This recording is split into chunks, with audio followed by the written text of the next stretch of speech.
ኒክ ለማዓንቲ ካብ ምድቃሱ ዝተስአ ብዙሕ ስልክ ተደዊልዎ እዩ። ካብቶም ዝደወሉ ሰባት ድማ ሓንቲ ሆሊ ዝተባህለት መሓዝኡ እያ።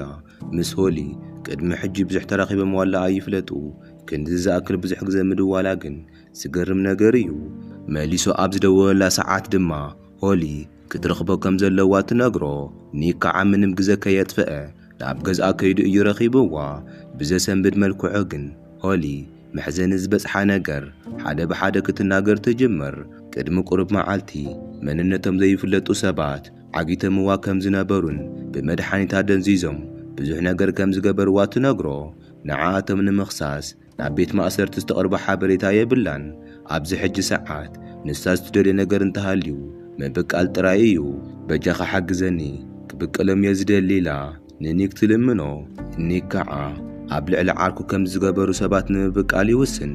ክቡራት ተኸታተልትና ሎማዓንቲ ዋይልድ ካርድ ዝተሰየመት ኣብ 2015 ዝወፀት ናይ ኣክሽን ፊልሚ ሒዘልኩም መፅያ ኣለኹ። ሳብስክራይብን ላይክ ብምግባር ጀምርዎ እናበልኹ ናብ ፊልምና ከሰጋግረኩም።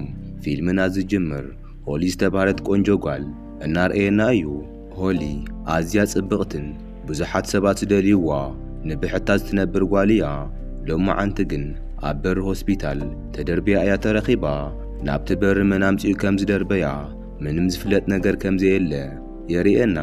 ከቢድ ሓደጋ ከም ዝበፅሓ ድማ ኣብ ገጻ ሪኢኻ ምግማት ይከኣል እዩ። ኣብኡ ዝረኣይዋ ዶኳተር ድማ ብቕልጡፍ እትዮም ይሕክምዋ። እቲ ዝበፅሓ ሓደጋ ዋላካ ከቢድ እንተኾነ ኣብ መጠረሽታ ግን ህይወታ ድሒኖምላ እዮም። ድሕሪ ቁርብ መዓልቲ ሆሊ ሓውያ ናብ ገዝኣ ትምለስ። ካብኡ ድማ ተረጋጊዓ እቲ ዝተፈጠረ ነገር ሓደ ብሓደ ምሕሳብ ትጅምር። መንነቶም ዘይፍለጡ ሰባት ከምዚ ዝገበርዋ ግልፂ ይኾነላ። ሆሊ ከዓ ንዓኣቶም ንምብቃል ዝኾነ ሓይሊ ኣይነበራን። ምኽንያቱ እቶም ሰባት ኣለዉ ዝበሃሉ ጋንግስተራት ስለ ዝነበሩ እዮም።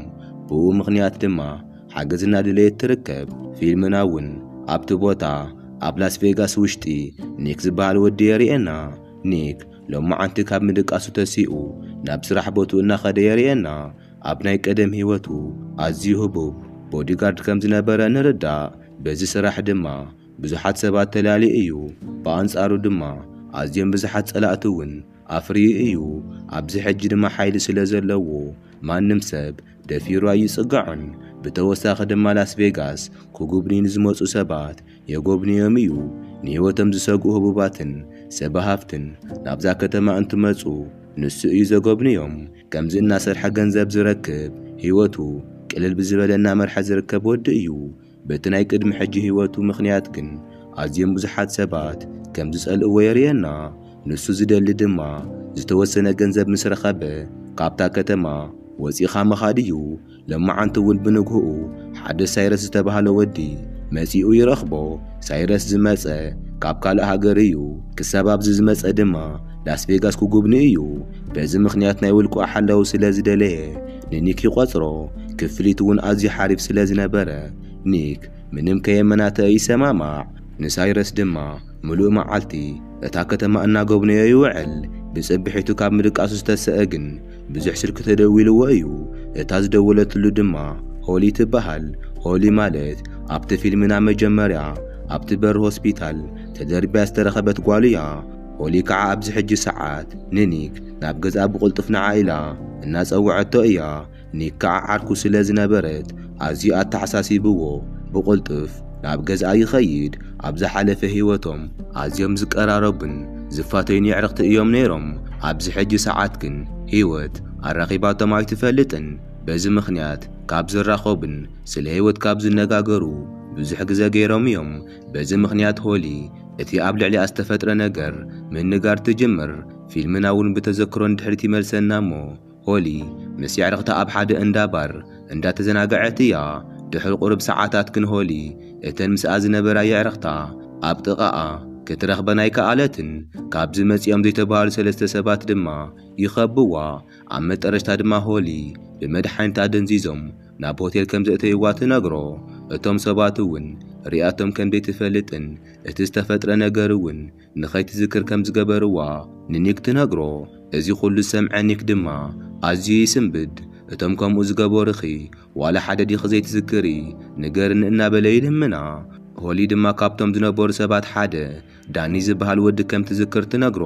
ዳኒ ማለት ድማ ናይቲ ዲማርኮ ዝበሃል ጋንግስተር ወዲ እዩ። እዚ ዲማርኮ ዝበሃል ወዲ ኣብታ ከተማ ኣዝዩ ተፈራሒ ሰብ ከም ዝኾነ ንርዳእ። እቲ ዳኒ ዝበሃል ናቱ ወዲ ድማ ናይ ኣቦኡ ህቡብነትን ሓይልን ተጠቂሙ ኣዝዮም ብዙሓት ሰባት ዘሳቀ ወዲ እዩ። ማንም ደፊሩ ንዑ ዝናገሮ ሰብ ስለዘየለ ማንም እውን ከእስሮ ስለዘይኽእል ከም ዝደለዮ ከም ዝገብር ፊልምና እውን የርእየና።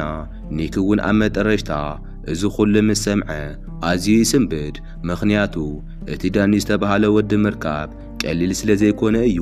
ክሳብ ሕጂ ተጠርጢሩ ናብ ቤት ማእሰርቲ ዋላ እኳ እንተኣተየ፣ ነገር ግን ብናይ ኣቦኡ ህቡብነትን ሓይልን ምክንያት ኣምሊጡ ዝወፀ ወዲ እዩ። እቶም ፖሊሳትን እቶም ዓቀብቲ ሕግን ኩሎም ብገንዘብ እዩ ዝገዝኦም። ካብኡ ድማ ካብ ኩሉ ገበን ከም ዘምልጥ ስለ ዝፈልጥ ንዑ ምርካብ ከቢድ ከም ዝኾነ ይነግራ። ሆሊ ግን በጃኻ ክብቆሎ ይደሊ እየ ሓግዘን እናበለት ትልምኖ። ኒክ እውን ኣብ መጠረሽታ ኣልሹ ከም ዘምፅኦ ቃል ይኣትየላ። ካብታ መዓልቲ ንሳ ጀሚሩ ኒክ ንዳኒ ምትእላሽ ከም ዝጀመረ ንርዳእ። ሽዑ ድማ ምንም ግዜ ከየጥፍአ ናብታ ናይ እንዳኒ ሰራሕተኛ ኮይና ዝትሰርሕ ሰበይቲ ይኸይድ። ንዳኒ ኣበይ ክረኽቦ ከም ዝኽእል ምስ ሓተታ እታ ሰራሕተኛ እውን እቲ ሓቂ ትነግሮ። ምክንያቱ ዳኒ ክሳብ ሕጂ ኣዝየን ብዙሓት ኣጓላት ናብ ገዝኡ እናምፅአ እናሳቀየን ከም ዝነበረ ብዝግባእ ስለ ትፈልጥ እዩ። ኣብ መጠረሽታ እውን ናይ ኢዱ ክረክብ ከም ትደልን ዘለዎ ቦታ ብግልፂ ትነግሮ። ኒክ ከዓ ምንም ግዜ ከየጥፍአ ናብቲ ንሱ ኣለዎ ዝተባሃለ ሆቴል ይኸይድ። ናብ ውሽጢ ኣትዩ እቶም ኣብኡ ዝነበሩ ቦዲጋርድታት ሓደ ብሓደ ይሃርሞም። ኣብ መጠረሽታ ድማ ምስ ዳኒ ገጽ ንገጽ ይራኸቡ። ዳኒ ከዓ ገንዘብ ክህበካ እሞ ቦጃኻ ካብዚ ሆቴል ውፃእ እናበለ እናለመኖ እዩ። ኒክ ከዓ ዕላምኡ ካልእ ስለ ዝነበረ ኣብ ወንበር ኣጥቢቕ እዩ ኣሲርዎ። እቶም ዝነበሩ ጋርድታት ድማ ከም ዘይንቀሳቐሱ ገይሩ እዩ ሃሪምዎም። ንሆሊ ደው ኢሉ ድማ ይፅዋዓ። ሆሊ ከዓ ናብቲ ዝፀዋዓ ሆቴል ደስ እናበላ እያ መፂኣ። ምክንያቱ ድማ ሕነኣ ገጽ ንገጽ ክትፈዲ ስለ ዝደለየት እዩ። ድሕሪ ብዙሕ ትፅቢት ሆሊ ናብቲ ክፍሊ ትመጽእ። መፂኣ ከዓ ነቲ ቅድም ክብል ከሳቀያ ዝነበረ ዳኒ ሕጂ ንሳ እውን እናሳቀየቶ እያ። እቲ ንሱ ኣብ ልዕሊኣ ዝገብሮ ዝነበረ ሕድሕድ ነገር ሓደ ብሓደ ኣብ ልዕሊኡ ትገብሮ።